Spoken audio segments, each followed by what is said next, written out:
Before the world called her a lawyer, she was just another frightened girl hiding in the dark. The night smelled of wet earth and leftover Acura oil, a heavy scent that clung to the narrow back alleys of Oberland like a warning. The streets had emptied, leaving behind silence, interrupted only by the rustle of wind and the occasional screech of a far-off Danfo bus. A thin girl, no older than 8, ran barefoot down the broken pavement, her breath ragged, her eyes wide with a kind of terror that did not belong to children. Her wrapper had come undone, trailing behind her like a wounded limb. She didn't dare look back. The shouting of 2 drunken men echoed behind her, growing louder, slurred with menace. She stumbled into a clearing where abandoned stalls stood like skeletons. Her eyes scanned for help, for a window light, a familiar face, anything. But there was nothing, just rusted iron sheets, shadows, and fear. And then, from one of those shadows, a figure emerged. He looked like part of the darkness itself. Barefoot, wrapped in layers of torn cloth, with hair matted by years of rejection, he leaned heavily on a crooked wooden stick. His presence didn't inspire safety. It whispered mystery, a warning even. But in that moment, he was the only thing between her and the knives in their hands. The 2 men slowed as they reached her, clearly amused by the sudden interruption. One of them laughed, flashing stained teeth, and said something about sharing. But the beggar didn't move. He just looked at them with eyes so steady they unsettled even the most reckless. And then he lifted the stick. No shouting, no threats, just a silent promise that he was willing to lose whatever little he had left to protect what little she was. Something in his gaze unnerved the men. Perhaps it was the unflinching resolve of someone who had nothing to lose. Or maybe it was the strange silence of a man whose pain ran deeper than violence. They left, muttering curses, vanishing back into the alley from which they came. The girl fell to her knees, sobbing, the adrenaline draining from her body like blood from a wound. He walked up to her and, without a word, draped a corner of his tattered shawl over her shoulders. She looked up, her lips trembling, and asked, "Why did you help me?" He didn't smile. His voice was hoarse, aged, and deliberate. "Because no one helped my daughter." She tried to ask his name, offered him a 5 naira note she had hidden in her wrapper, but he shook his head. "I am no one. But you're safe now. That is enough." She never saw him again after that night. No one she asked seemed to know him. The vendors shook their heads. The mosque said they didn't allow madmen near their gates. To many, he was just another ghost among the living, another broken soul wandering the city's underbelly. But to her, he was the only reason she was still alive. Years turned like tired wheels. Life didn't become kinder. Her mother scrubbed floors and bathed other people's babies. Ahadi, the girl with frightened eyes and a memory like a scar, carried that night with her everywhere. She didn't speak of it often, but it shaped the edges of her silence, the way she flinched at sudden footsteps, the way she never ignored a cry in the dark. Through endless moves, evictions, betrayals, and whispered insults about fatherless children, she studied. Books became her shield, memory her fuel. She devoured every page like it held a secret to rewriting her fate. Her mother called her obsession an escape. But to Ahadi, it was a map out of invisibility, out of poverty, out of helplessness. She got into law school on a scholarship meant for the forgotten, the children who had no birthdays, no surnames worth remembering. And even in lecture halls filled with accents and perfumes that didn't belong to her world, she carried herself with quiet determination. She didn't argue loudly or sit in the front. But when she spoke, people listened. Her voice had the clarity of someone who'd tasted fear and chose not to be devoured by it. Then came the day when her name was called not as a student, but as a counsel.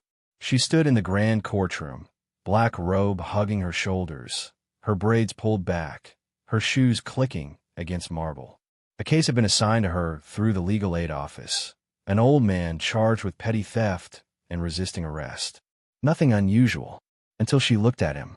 He was thinner now, bones jutting like exposed roots, hair grayer, eyes sunken. But she recognized him immediately. That limp, that silence, that way he scanned the room, not in fear, but in resignation. Her heart caught in her chest. It was him.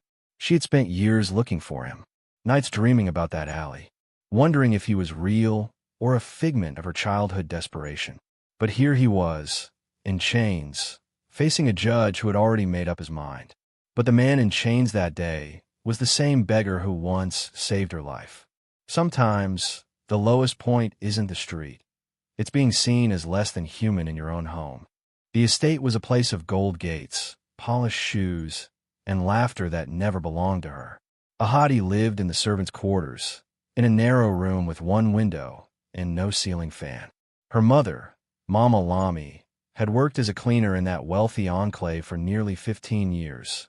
Silent, obedient, invisible. She scrubbed toilets with her bare hands and fetched water for children who mocked her daughter behind her back. But still she smiled, because smiles were the only thing she could afford to give. Ahadi never knew her father. Her mother never spoke of him, except to say he was a man who wore a wedding ring meant for someone else. That sentence, too vague to carry blame but sharp enough to wound, became her inheritance. The children in the estate called her names that cut deeper than slaps. Bastard from the quarters, they said. Drained daughter.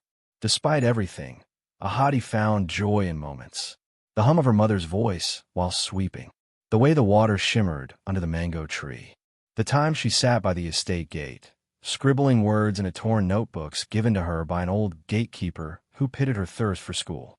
In it on a Thursday, one of the madams had misplaced a gold necklace. Within hours, fingers pointed at the bottom of the hierarchy.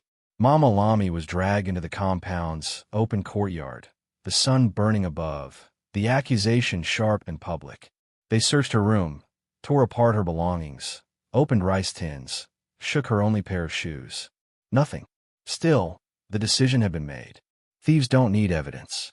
They only need hunger, said one of the estate guards, half laughing. Mama Lamy's employers didn't press charges. They simply terminated her job and gave her 2 hours to vacate the quarters.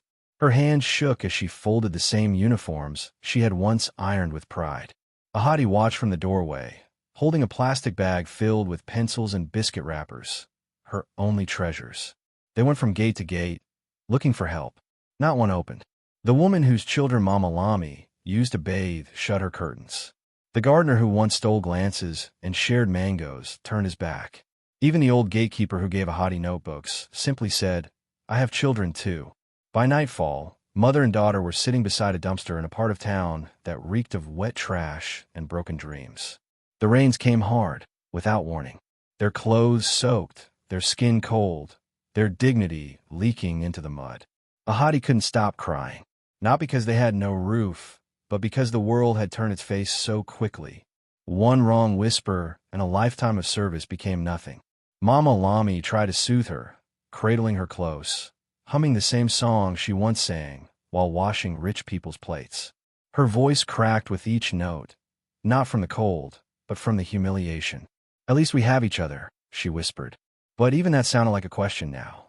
A man passed by, covering his nose, muttering about beggars. Ahadi looked up, eyes burning. We're not beggars, she wanted to shout, but her throat held only silence. In that moment, a storm louder than thunder was born inside her. The kind that doesn't roar but waits, the kind that feeds on shame and grows into something unbreakable. She didn't yet know what she would become, only that she would never let the world treat her like waste again. They spent 3 nights under that open sky, sleeping beside the same dumpsters her mother used to clean around. On the 3rd morning, Mama Lamy's cough worsened. She spat blood behind her shawl and smiled like it was nothing. We will be fine, she said. But Ahadi saw the fear behind her eyes. She tried to beg at a mosque gate, but was chased off. She tried to carry people's loads at the junction, but the bigger boys pushed her away. Still, she refused to steal. Mama Lamy had taught her one thing. Poverty is not a crime, but dishonor is. On the 4th night, the rain returned like punishment. The plastic bag that held Ahadi's notebooks was torn, pages melting into puddles. She didn't cry. Her mother lay beside her, coughing in her sleep, body trembling. And that night, as her mother coughed in the cold, she learned the world forgets the poor even faster than it punishes them. And that night, as her mother coughed in the cold, she learned the world forgets the poor even faster than it punishes them. Survival has no dignity, only hunger and silence. Their new home wasn't a room, or a shack, or even a structure that could keep out the wind. It was a corner of a crumbling slum known as Jankura, a maze of rusted zinc, torn tarpaulin, and unspoken grief. They found a space behind a row of pit latrines, barely large enough to lie down, where a broken bench served as a bed, and a discarded fridge door acted as shelter from the rains. No doors, no locks, no names. Just faces, worn thin by life, and eyes that looked away from each other's hunger. Mama Lamy could no longer work. Her coughing had deepened, turning into something that scraped her chest and stole her breath. By day, she lay beneath a patched mosquito net, whispering prayers with cracked lips. By night, she counted her daughter's steps with fear. But fear had no place here. It was a luxury the poor could not afford. Ahadi, now 10, became the provider.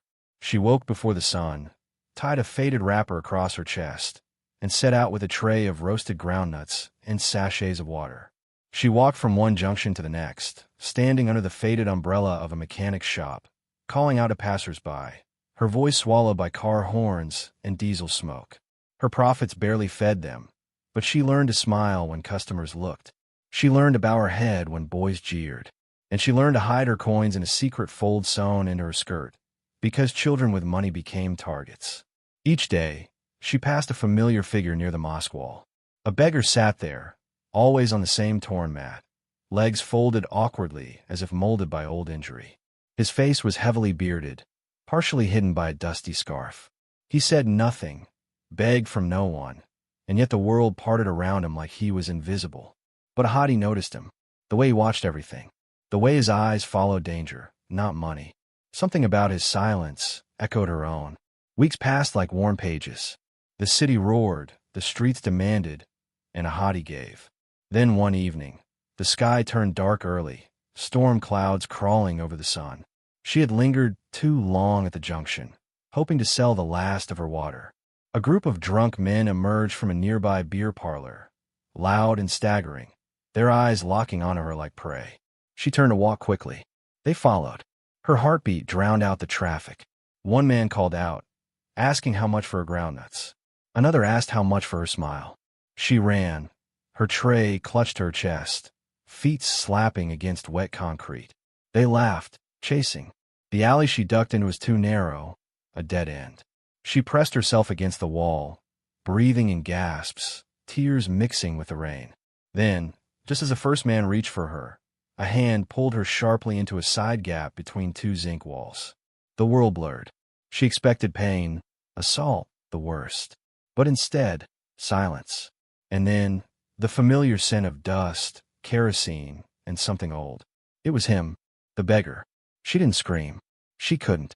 He placed a finger to his lips, then pointed toward the alley. From the shadows, they watched the men curse and stumble away, their hunt lost. Minutes passed before either of them moved. When he finally turned to leave, Ahadi grabbed his wrist. She was trembling, not from fear now, but from recognition. "It was you," she whispered. "You saved me before." He didn't answer immediately. He looked down, as though measuring how many pieces of himself he could afford to give away. "Why again?" she asked, her voice smaller now. He sighed, and in that sigh lived decades of sorrow. "Because someone once didn't save mine," he said. Then he walked away. That night, Ahadi couldn't sleep. She lay beside her mother, listening to the shallow rhythm of her breathing, the wheeze of her lungs, and the memories that wouldn't rest. She thought of the man's eyes, not angry, not kind, but heavy, like a soul carrying a child's grave. The next morning, she brought an extra sachet of water and placed it near his mat as she passed. He didn't look up, but she knew he saw. It became a ritual. She left small things, a broken banana, a piece of bread, a pencil stub. In return, he offered nothing. Not a smile, not a word, only presence. But in a world that had taken so much from her, that presence became something sacred. She began to watch him as he watched others. He noticed things others ignored. The drunkard who beat his wife, the child who picked pockets, the policeman who took bribes. He missed nothing. His silence became her education. Through him, she learned to read people's faces, their steps, their lies. In a strange way, he became her first mentor, teaching her not through words, but through attention. Her mother noticed the change in her eyes. "What are you seeing, Ahadi?" she asked one evening. But Ahadi couldn't explain that she was seeing the world for what it truly was: brutal, blind, but full of cracks where light could still slip through. And when she asked why he saved her again, he whispered, "Because someone once didn't save mine." When desperation knocks, even sin can sound like opportunity. The first time Ahadi noticed the blood on her mother's handkerchief, it was a small stain, barely the size of a coin. Her mother had tried to hide it, stuffing the cloth deep into a basin of washing water, hoping the soap would erase more than just the evidence. But Ahadi saw it, and once seen, it could not be unseen. Within weeks, the cough had become a force of its own, relentless, thunderous, rising from her mother's chest like something ancient and unforgiving. She could barely sit upright, her eyes dull from fevers that came and went like storms. The medicine man who sold roots and whispers beneath the bridge said she needed hospital injections. "Or she won't see the harmattan," he added, rubbing crushed leaves into a mortar. The public hospital demanded a card, a queue, and money. Ahadi had none. The days of selling groundnuts were gone. People now passed her like air. Her tray remained full by sunset, and their food stock empty. She began fetching water buckets for customers at the car wash nearby, scrubbing tires with bare hands until they bled. 10 naira here, 20 there. A slow, grinding path to nowhere. One evening, as she returned from the car park, soaked from dirty splashes, her path was blocked by a girl her age wearing lipstick and heels far too high for the muddy slum paths. Her name was Remy, one of the older girls who used to mock Ahadi for carrying books. Now she leaned against a kiosk, arms crossed, eyebrows raised. "You want real money?" she asked, her voice honeyed with secrets. Ahadi didn't respond. Remy motioned to a corner where 3 other girls stood, laughing with older men in dark cars. "One night. Just one. 5,000. Enough to feed your mama for a week. Maybe even take her to the clinic." The words felt like a knife made of sugar. Sweet. Dangerous. True. 5,000 could buy medicine. Could stop the cough. Could give her mother a few more weeks. She didn't say yes, but she didn't say no either. That night, sleep evaded her. She sat beside her mother's wheezing frame, listening to the lungs failing quietly in the dark.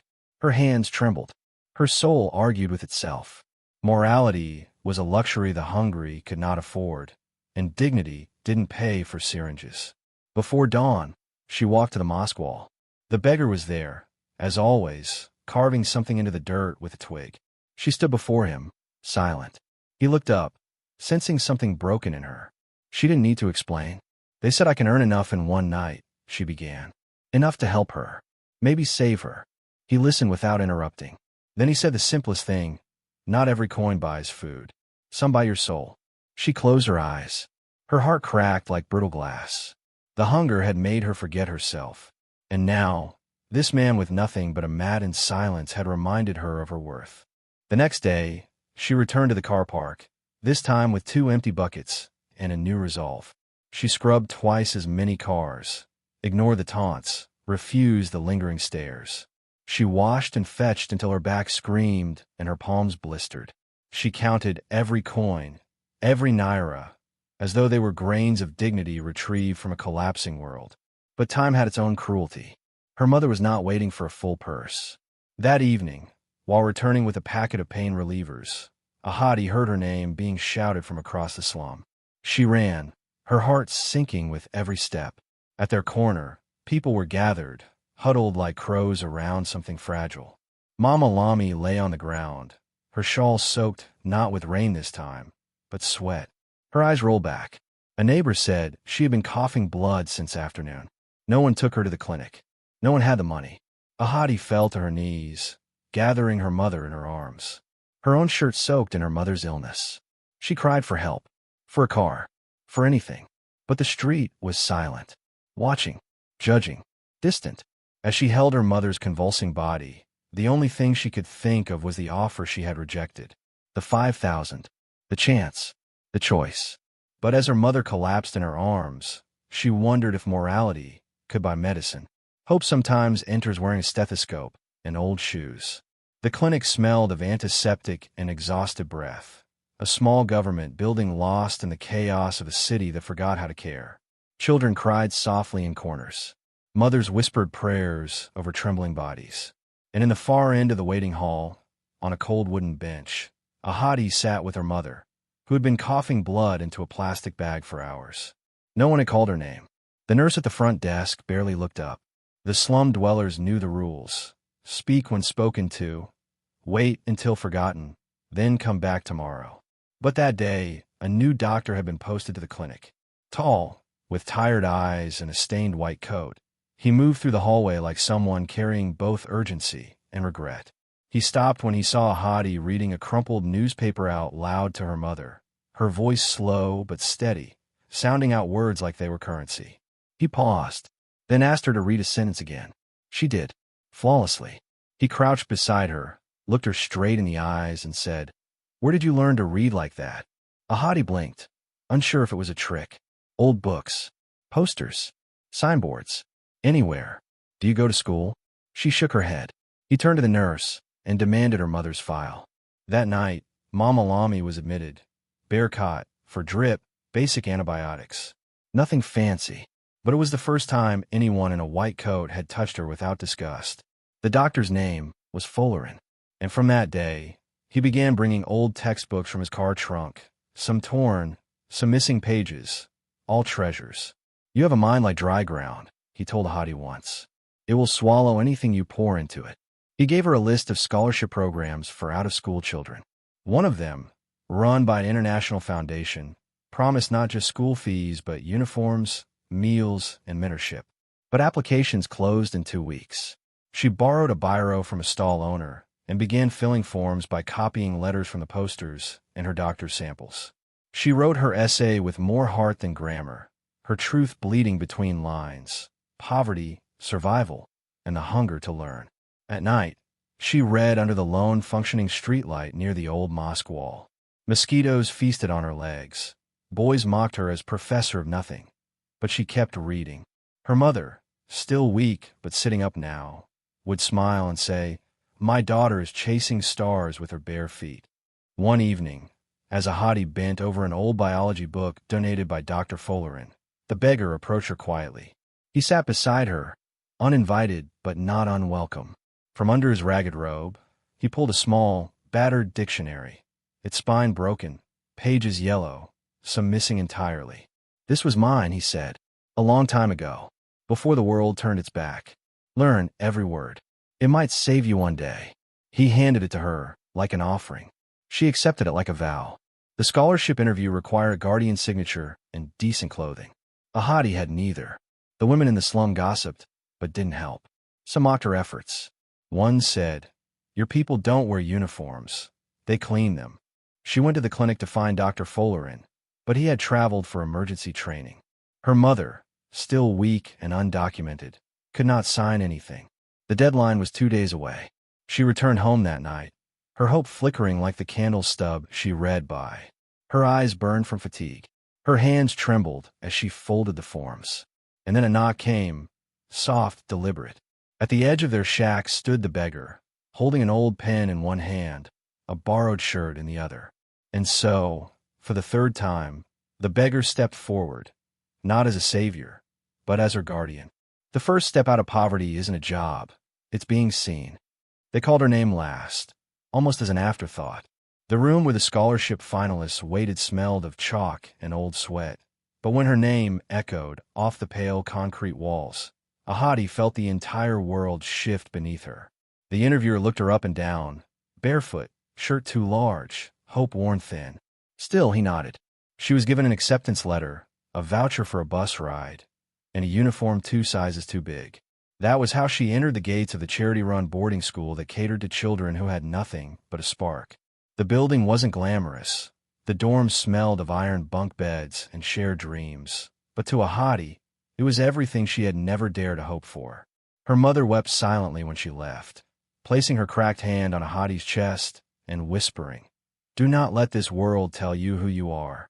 At the school, a hottie struggled at first, not with the lessons, but with the noise of her own thoughts. The other girls talked about past schools, their favorite books, television shows. Ahadi had only ever known the silence of hunger and the language of survival. She didn't understand their laughter. When they asked where she was from, she hesitated. Here and there, she said, but books did not mock her. Words stayed still long enough to be understood. She devoured textbooks, memorized speeches, answered questions in ways that startled even her teachers. Her trauma did not vanish. It lingered in the way she woke up at midnight, panicked by dreams of alleys and cold rain, but it began to mold itself into focus. Public speaking became her release. On stage, her voice held weight, trembling at first, but then firm, like it had borrowed strength from every scar she carried. She wrote essays about injustice, about girls with no names, about mothers who worked themselves into the grave. Her teachers called her gifted. She didn't know what that meant. She only knew that every sentence she wrote was a wound stitched shut. Every visiting day, she returned to the slum with part of her food allocation. She would find the beggar at the same spot, sit beside him, and read aloud from whatever book she was assigned that week. Sometimes he listened. Sometimes he just stared at the road. But she kept coming. The dictionary he gave her now had notes in the margins, definitions, questions, bits of poetry she invented for forgotten words. He never asked how she was doing, and she never asked where he had come from. But a quiet ritual formed between them. Exchange without demand, presence without pressure. Months in her first term, the school announced an interstate essay contest. The theme was justice and the future of our nation. Ahadi wrote like someone possessed, pouring every memory into paragraphs. Of how injustice doesn't always come with handcuffs, how silence can be a weapon, how being unseen is its own kind of violence. She didn't expect to win, but she did. The prize was a medal, a framed certificate, and an invitation to speak at a youth seminar hosted by the state judiciary. It was held in a grand hall with glass walls and suited officials. For the first time, Ahadi wore a new dress. Her shoes were borrowed, slightly too tight, but she stood tall as she took the stage. In the front row sat a man with gray hair, glasses perched low on his nose, a face carved by decades of judgment. A high court judge. He listened to her speak, arms folded, eyes unreadable. But when she finished, when her final words echoed in the hushed room, justice should not only be for the loud or the known, but for the silent and the forgotten, he stood and applauded. After the event, he approached her quietly. "What do you want to become?" he asked. She hesitated. No one had ever asked her that, and waited for the answer. "I want to speak for people who have no one to speak for them." He nodded. "You'd make a fine lawyer." And when the judge said, "You'd make a fine lawyer," something long buried inside her finally stirred. The cruelest betrayal is disappearance. No warnings, no goodbyes. The air smelled different the moment her feet touched the edge of the slum. It wasn't the usual mix of smoke and sweat. It was absence, a strange silence where life used to scream. The slum where she had grown, where her mother once lay coughing in the dirt, where the beggar sat like a statue of sorrow, was gone. Ahadi stood frozen. What had been homes were now rubble, crushed belongings, scorched cloth, twisted zinc like bones. There were no children running between shacks, no women pounding yam, no voices calling for sachet water. Just machines, yellow, towering, and unmoved, parked like they had done God's work. A bulldozer rested near the mosque wall. She recognized the spot by the fragments of the cracked pavement where the beggar's mat once lay. She ran, from corner to corner, calling her mother's name, calling his name, though she had never known it. No one answered. Stragglers told her the government had come at dawn 3 weeks ago, with police and threats. They had given 2 hours' notice. Those who resisted were beaten.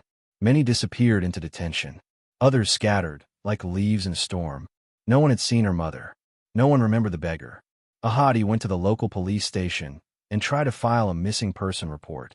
They asked for ID, for proof of residence, for things she didn't have. The officer laughed when she described her mother as a cleaner and the beggar as her guardian. "People like that don't go missing," he said. "They vanish." Back at school, Ahadi stopped speaking in class. She stopped eating. Her once sharp answers dulled, her eyes hollowed. Her mind rewrote the final days she had spent away from them.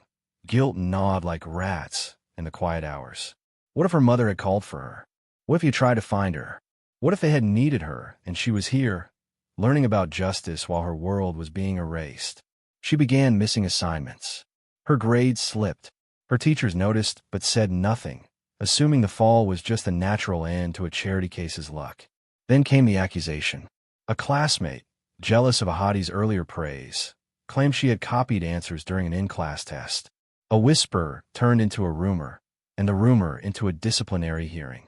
She stood before the school board, barely breathing, defending herself with the last fragments of her name. It was her essay teacher who stepped in, producing handwriting samples and past essays to prove her innocence. She wasn't expelled, but something in her had already broken. The girl who once spoke of injustice now couldn't look in a mirror without trembling. As punishment, she was assigned to community service at a donation center partnered with the school. She sorted clothes, folded blankets, wrote tags on boxes for resettlement camps. She moved like a ghost, hands robotic, eyes glazed. Until one morning, while unpacking a bag marked Cleared Zone B, her fingers froze on a familiar piece of cloth. It was a shawl, torn, faded maroon, with one corner burnt. Her breath caught. Her throat closed. She lifted it slowly, recognizing the pattern stitched into its edge, a zigzag of black thread her mother had once sewn by hand to patch a tear. It wasn't just a shawl. It was memory, grief, proof. She dug deeper into the bag, fingers trembling, uncovering a mat. Dirty, frayed, still bearing the faint scent of kerosene and salt. The beggar's mat. Her legs buckled. A supervisor saw her collapse, rushed to her side. But Ahadi couldn't explain what she was seeing. She couldn't explain how everything she loved had ended up in a pile labeled unclaimed dead.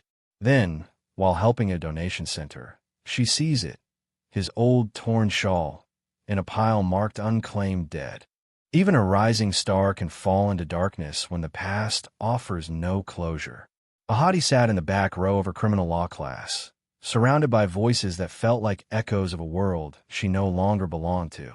She had made it to university, a prestigious one, even.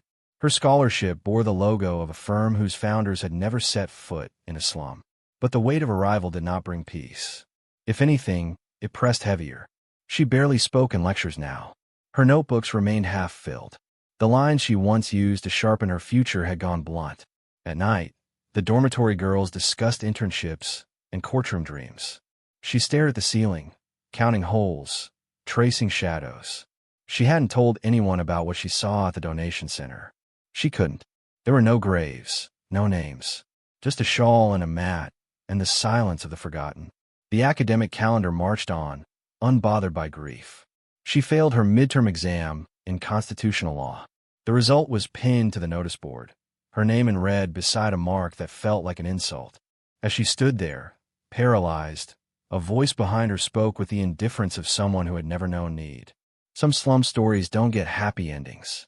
It was one of the older students, a boy with polished shoes and a laugh trained to cut. She didn't respond, but something inside her snapped, not loud, but quiet, like the crumbling of something sacred. That evening, she packed her few things and stood at the university gate, ready to leave, ready to vanish. What was the point of justice, she wondered, if the only people who reached it were already halfway there? She walked across campus, ending up by the small lawn near the old library. Alone, she opened her bag to rearrange her books. And there, at the bottom, was the old dictionary, tattered, dirt-smudged, given by a man the world had discarded. She had stopped opening it after the clearing. But now, as her fingers flipped through brittle pages, a folded slip fell into her lap. It was a letter. The ink faded, the handwriting shaky. If you're reading this, it means you made it further than I ever did. Remember, find justice, not revenge. Justice feeds the soul. Revenge feeds the fire that burns it. Tears came slow, not from the surface, but from somewhere buried beneath layers of survival. That night, she didn't return to the dorm. She stayed outside, beneath the open sky, letting the words seep into her. The next day, a flyer on the legal aid notice board caught her eye. The name of an accused man. Unknown. Charges: theft, resisting arrest. Location: City Remand Center. He had allegedly stolen bread and canned milk from a roadside stall. Witnesses said he looked crazy, said he didn't fight back, said he barely spoke. She felt her body move before her mind caught up.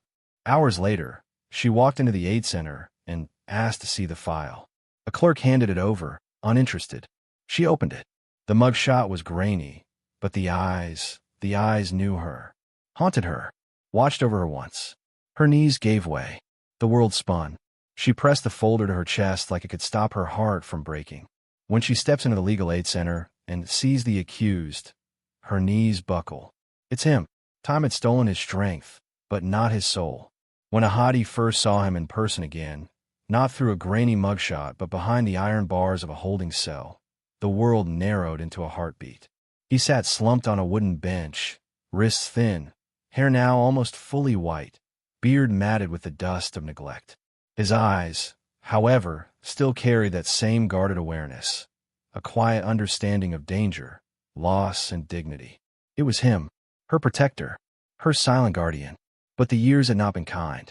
He looked at her without recognition.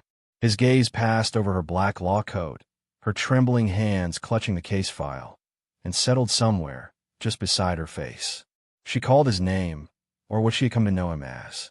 He blinked, tilted his head, and then a flicker, not a smile, but a loosening around his mouth, like the ghost of familiarity brushing past the wreckage of memory. "I told you," he murmured, voice raspy. "One day you'd speak for others." She nodded, not trusting her voice to hold. She had taken his case without hesitation.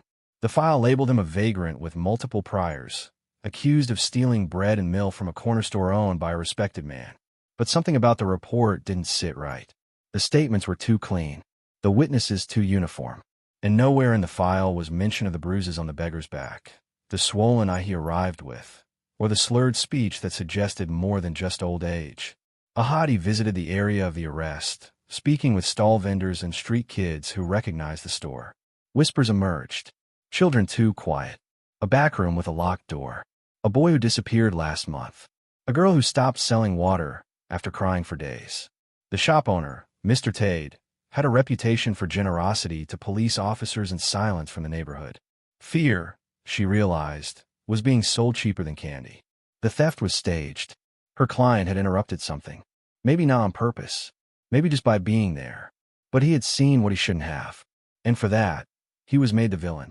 When Ahadi submitted her legal intent to represent him pro bono, the clerk raised an eyebrow. "He's a nobody," she said. "Why bother?" "Because he was a nobody when he saved me." Her investigation grew teeth. She documented inconsistencies, missing CCTV footage, police statements that contradicted each other. She built a case not just of wrongful arrest, but of systemic negligence and deliberate cover-up.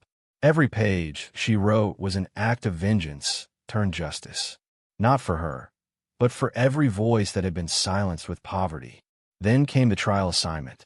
She saw the name of the presiding judge and felt her knees weaken. Justice Alumide, the same man who had watched her mother be thrown out, who had laughed at the accusation of theft years ago and said, "The poor always find creative ways to steal." Now, he would judge her case. She sat with the beggar the night before the hearing. He still didn't say much, but when she handed him a printed speech, the one she would use in court, he held it like it was scripture. "Will they listen?" he asked. "They will hear," she replied.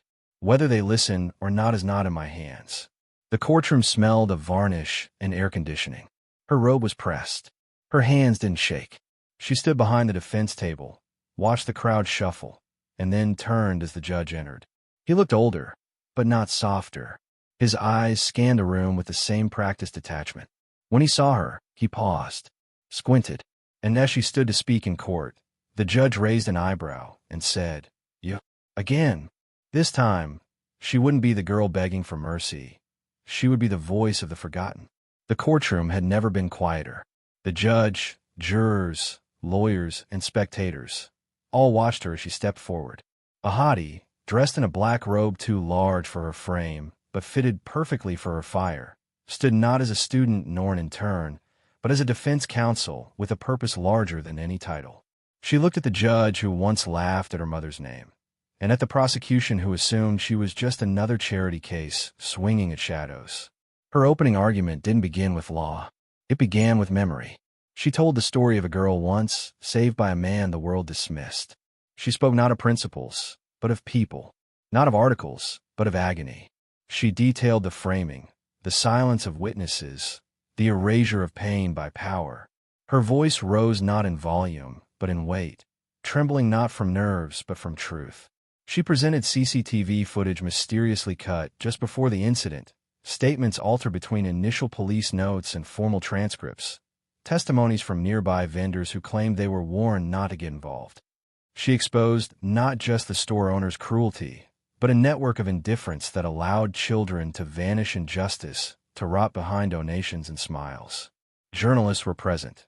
They had followed her story since whispers of the slum girl turned law warrior began circulating online. By midday, hashtags like hashtag From Street to Courtroom and hashtag Justice for the Forgotten were trending. Clips of her speech began surfacing on blogs, news sites, and TV screens. The public, weary of polished speeches and sterile politics, found in her something raw, broken, and therefore real. But it wasn't just the public watching. Human rights groups sent observers. Legal watchdogs requested transcripts. Even the Bar Council began inquiries into past cases handled by the same police division involved. Still, the prosecution fought. They tried to dismiss her findings as speculative, her passion as sentimental theater. But Ahadi had built her case not on noise, but on patterns. She brought up 5 similar theft accusations from the same store in 2 years, all against vagrants, none with witnesses, all closed within a day.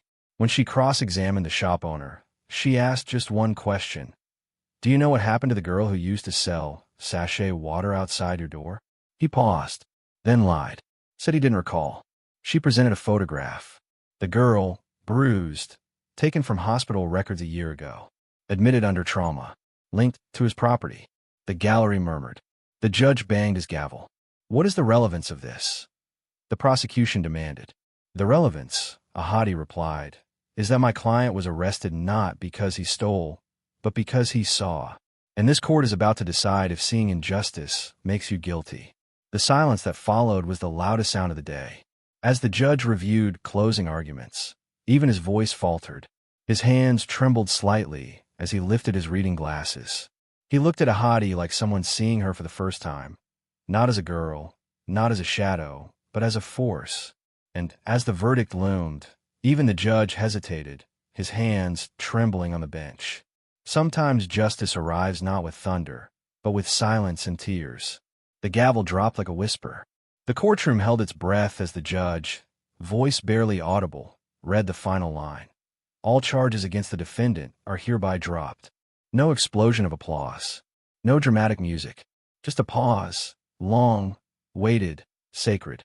And then a sigh from the man who had been accused, imprisoned, erased. The beggar didn't smile. He didn't weep. He simply closed his eyes, like someone hearing a long-forgotten lullaby. Ahadi stood beside him, her hands clasped tightly at her front, holding back tears she didn't want the world to see.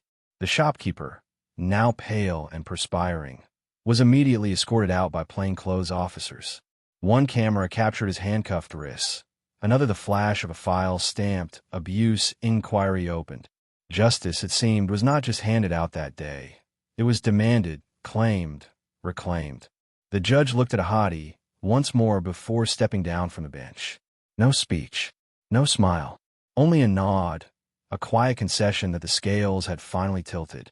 Outside the courthouse, the sun pierced through the clouds. Reporters crowded the entrance, but she didn't stop.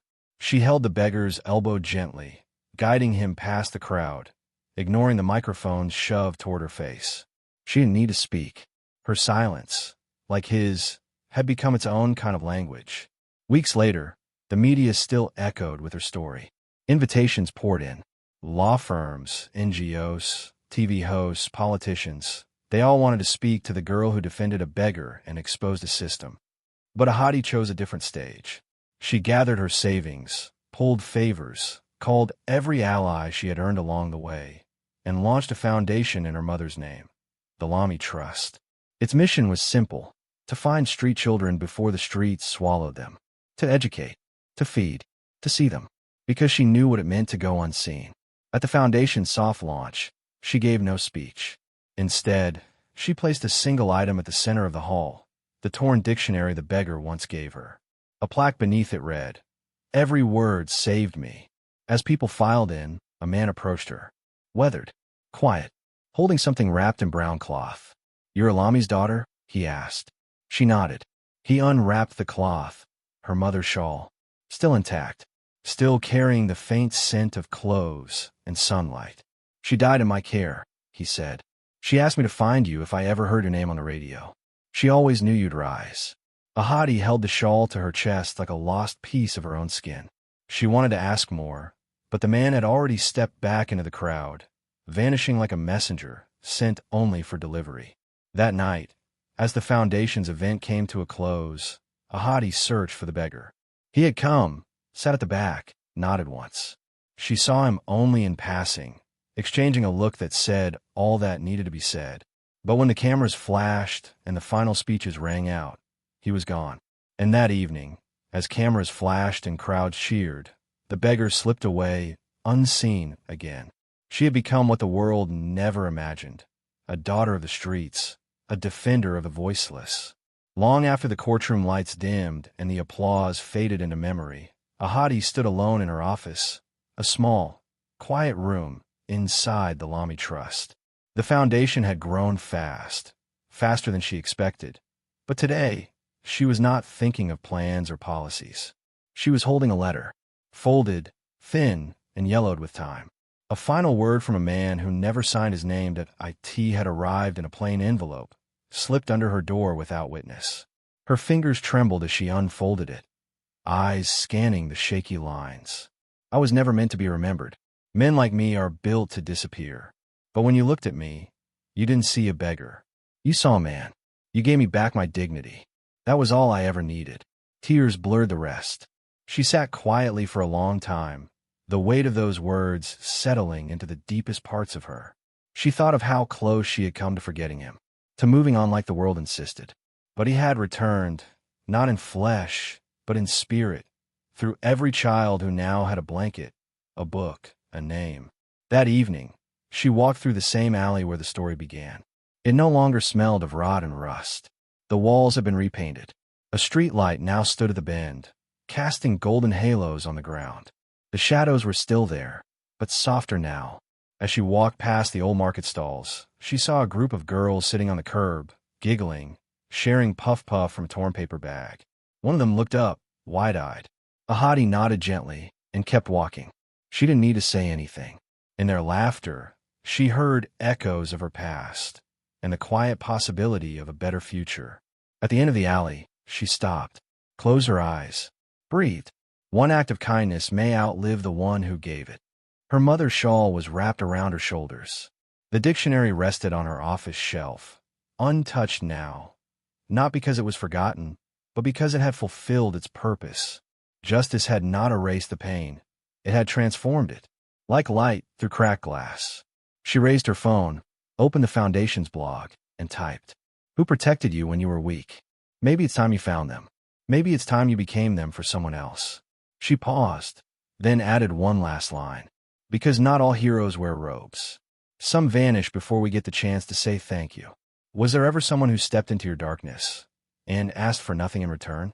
Maybe it's time you remembered them, or became them, for someone else lost in the silence. If this story reached a forgotten part of you, don't scroll away. Like the video, and in the comments, tell us, who changed your life when the world had turned its back? And if your heart still carries questions the world refuses to answer, subscribe. Because here, every story isn't just watched, it's felt.